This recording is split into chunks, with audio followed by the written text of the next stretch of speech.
સર્વધર્મ પ્રેમી જનતાને મારા નમસ્કાર. અત્રે ઉપસ્થિત એવા કે જેના નામ માત્રથી આખું હળમતિયા ગોળિયા ગામ પૂજાય છે એવા વાસંગી દાદા અને વીરજી દાદા, આદરણીય મહાનુભાવ, સંતો, મહંતો, ગુરુજનો, વડીલો તેમજ સમગ્ર ગુજરાતમાં જેમનું નામ ગુંજે છે તેવા ભજનિક શ્રુતિબેન પટેલ, રશ્મિકાબેન રબારી અને સાહિત્યકાર એવા અનોપસિંહ વાઘેલાને આ નાનકડી દીકરીના શૈક્ષિક નમન સાથે હૃદયસ્પર્શી પ્રણામ. પહેલા તો આ નવી ભવ્ય આયોજિત શ્રી રામચરિત માનસ કથાનું આયોજન હોય અને ત્યારે તેમાં સોનામાં સુગંધ ભળે એમ આરોડા ડાયરાની રમઝટ હોય ત્યારે આ તેમાં હરિયાળી ચોવટ અને બે શબ્દ બોલવાનો મોકો મળવો ને એ જ મારા માટે સૌભાગ્યની વાત છે.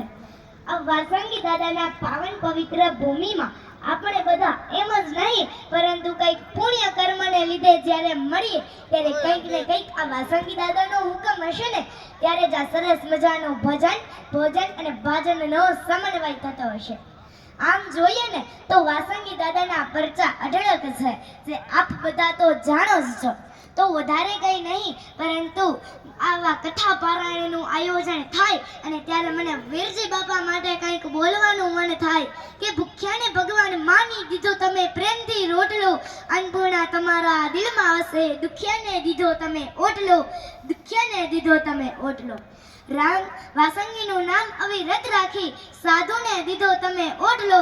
અરે આજે આ વીરજી બાપાની વિનંતી સાંભળીને કર્યો આ વાસંગીનો ઓટલો, કર્યો આ વાસંગીનો ઓટલો. વંદનીય છે કે સાલ 1993માં વાસંગી દાદાનું પ્રાગટ્ય થયું અને આજે તેના 32 કે 33 વર્ષ થઈ ગયા. અને આટલા વર્ષો પછી જો દાદાએ નવનિર્મળ મંદિર બનાવવાની રજા આપી હોય તો મારા બાપલિયાઓ કોઈના સૂચનથી કે કહેવાથી નહીં, કોઈના સૂચનથી કે કોઈના કહેવાથી નહીં.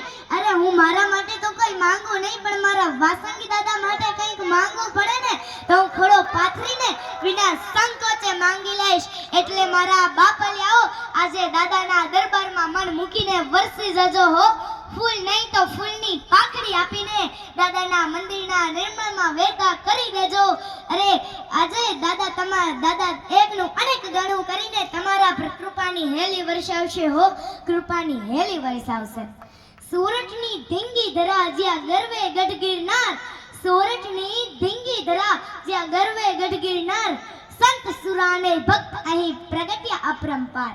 ગરવા નરવા ભક્તો ના અહીં ગૌરવ નો નહીં પાર, ગરવા નરવા ભક્તો ના અહીં ગૌરવ નો નહીં પાર.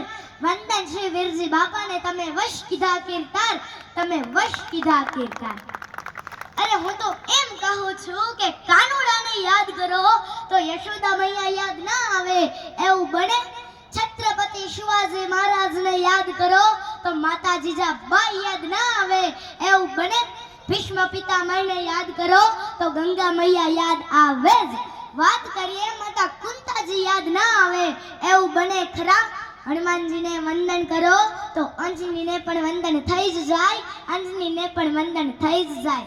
અને જુઓ 100, 200 કે 500 કિલોમીટર સુધી કોઈના મોઢે હળમતિયા ગોળિયાનું નામ આવે અને વાસંગી દાદા યાદ ના આવે એવું બને ખરા.